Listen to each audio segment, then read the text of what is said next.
Assalamualaikum. Seperti halnya yang sudah kita ketahui bersama, bahwa Islam adalah agama yang komprehensif, yang membahas berbagai aspek kehidupan. Salah satu aspek yang dibahas di dalam Islam adalah berkenaan dengan makanan. Mungkin banyak di antara kita yang belum tahu bahwa sesungguhnya ada anjuran di dalam agama untuk kita memuji makanan yang dihidangkan.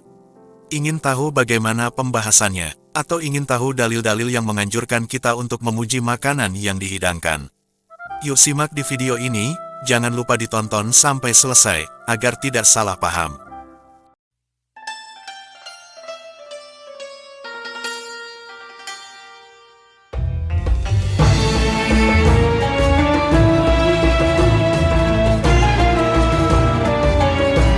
Dari Abu Hurairah beliau mengatakan, Rasulullah sama sekali tidak pernah mencela makanan.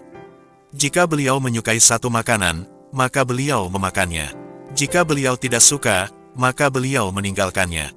Mencela makanan adalah ketika seseorang menikmati hidangan yang disajikan lalu ia mengomentari makanan tersebut dengan mengucapkan terlalu asin, kurang asin, lembek, terlalu keras, tidak matang dan lain sebagainya. Hikmah dari larangan ini adalah, karena makanan adalah ciptaan Allah sehingga tidak boleh dicela. Di samping itu, mencela makanan menyebabkan orang yang membuat dan menyajikannya menjadi tersinggung, sakit hati. Ia sudah berusaha menyiapkan hidangan dengan sebaik mungkin, namun ternyata hanya mendapatkan celaan. Oleh karena itu syariat melarang mencela makanan agar tidak menimbulkan kesedihan dalam hati seorang muslim. Syekh Muhammad Shaleh Al-Utsaimin mengatakan, ta'am yang sering diartikan dengan makanan, adalah segala sesuatu yang dinikmati rasanya, baik berupa makanan ataupun minuman. Sepantasnya jika kita diberi suguhan berupa makanan, hendaknya kita menyadari betapa besar nikmat yang telah Allah berikan dengan mempermudah kita untuk mendapatkannya, bersyukur kepada Allah karena mendapatkan nikmat tersebut dan tidak mencelanya. Jika makanan tersebut enak dan terasa menggiurkan, maka hendaklah kita makan. Namun jika tidak demikian, maka tidak perlu kita makan dan kita tidak perlu mencelanya. Dalil mengenai hal ini adalah hadits dari Abu Hurairah. Abu Hurairah mengatakan bahwa Nabi tidak pernah mencela makanan. Jika beliau menyukainya, maka beliau memakannya. Jika beliau tidak menyukainya, maka beliau meninggalkannya dan tidak mencela makanan tersebut.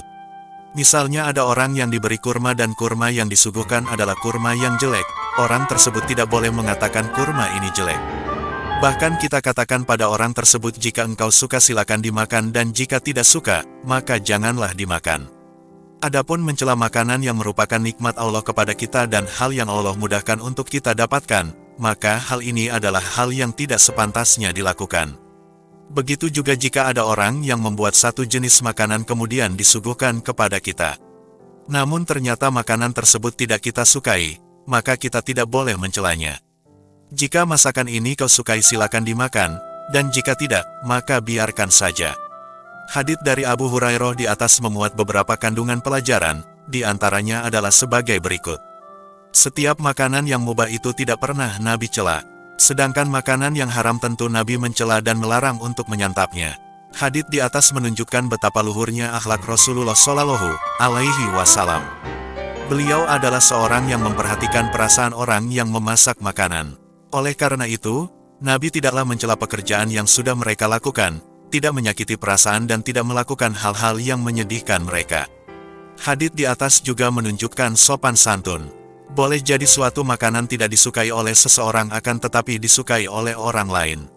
Segala sesuatu yang diizinkan oleh syariat tidaklah mengandung cacat. Oleh karena itu tidak boleh dicela. Hadits di atas merupakan pelajaran yang diberikan Nabi Shallallahu Alaihi Wasallam dalam menyikapi makanan yang tidak disukai, yaitu dengan meninggalkan tanpa mencelanya. Mencela makanan tidak diperbolehkan, bahkan kita dianjurkan untuk memuji makanan. Dalam Riyadhus Shalihin, Imam Nawawi mengatakan, bab tidak boleh mencela makanan dan anjuran untuk memujinya. Dari Jabir, suatu ketika Nabi meminta lauk kepada salah seorang istrinya, lalu sang istri mengatakan, kami tidaklah punya lauk kecuali cuka. Nabi lantas minta diambilkan cuka tersebut. Nabi mengatakan sambil memulai menyantap dengan lauk cuka, sebaik-baik lauk adalah cuka, sebaik-baik lauk adalah cuka. Syekh Muhammad Al-Utsaimin mengatakan, khol cuka adalah sejenis cairan. Jika kurma dimasukkan ke dalamnya, cairan tersebut akan terasa manis sehingga bisa diminum. Perkataan Nabi dalam hadits di atas merupakan sanjungan terhadap makanan, meskipun sebenarnya cuka adalah minuman. Akan tetapi minuman boleh disebut ta'am, makanan, mengingat firman Allah dalam surat Al-Baqarah 249. Minuman disebut ta'am karena dia mengandung rasa yang dalam bahasa Arab disebut tamun. Hadits di atas menunjukkan bahwa di antara petunjuk Nabi jika kita menyukai suatu makanan, hendaklah kita memujinya. Misalnya memuji roti dengan mengatakan, roti yang paling enak adalah buatan fulan. Atau ucapan pujian semacam itu. Hal ini adalah di antara sunnah Rasulullah. Di antara pelajaran yang bisa kita ambil dari hadits di atas adalah terpujinya sikap sederhana berkenaan dengan makan karena sikap tersebut adalah di antara kunci agar bisa hidup menyenangkan. Hendaknya keinginan untuk memakan segala sesuatu yang disukai itu dikontrol. Karena tidak semua yang disukai oleh seseorang harus dibeli dan dimakan. Anjuran untuk memuji cuka boleh jadi karena cukanya atau untuk menyenangkan orang yang memberikannya. Menyantap sesudah makanan dingin. Dari Asma binti Abu Bakar, jika beliau membuat roti sarit maka beliau tutupi roti tersebut dengan sesuatu sampai panasnya hilang. Kemudian beliau berkata, aku mendengar Rasulullah bersabda, sesungguhnya hal tersebut lebih besar berkahnya. Abu Hurairah mengatakan, makanan itu tidak boleh disantap kecuali jika asap makanan yang panas sudah hilang. Imam Ibnul Qayyim mengatakan, Nabi Shallallahu Alaihi Wasallam tidak pernah menyantap makanan dalam keadaan masih panas. Yang dimaksud berkah dalam hadits dari Asma, di atas adalah gizi yang didapatkan sesudah menyantapnya. Makanan tersebut tidak menyebabkan gangguan dalam tubuh, membantu untuk melakukan ketaatan dan lain-lain, demikian yang dinyatakan oleh Imam Nawawi dalam Syarah Sahih Muslim. Begitulah penjelasan singkat tentang anjuran dalam agama untuk senantiasa mensyukuri. Salah satu bentuk syukur itu adalah memuji makanan yang dihidangkan dan tidak mencelanya. Yang benar datangnya dari Allah, dan apabila ada kesalahan maka itu murni dari kesalahan kami. Apabila ada saran dan kritik, silakan disampaikan di kolom komentar. Terima kasih. Tunggu video kami berikutnya.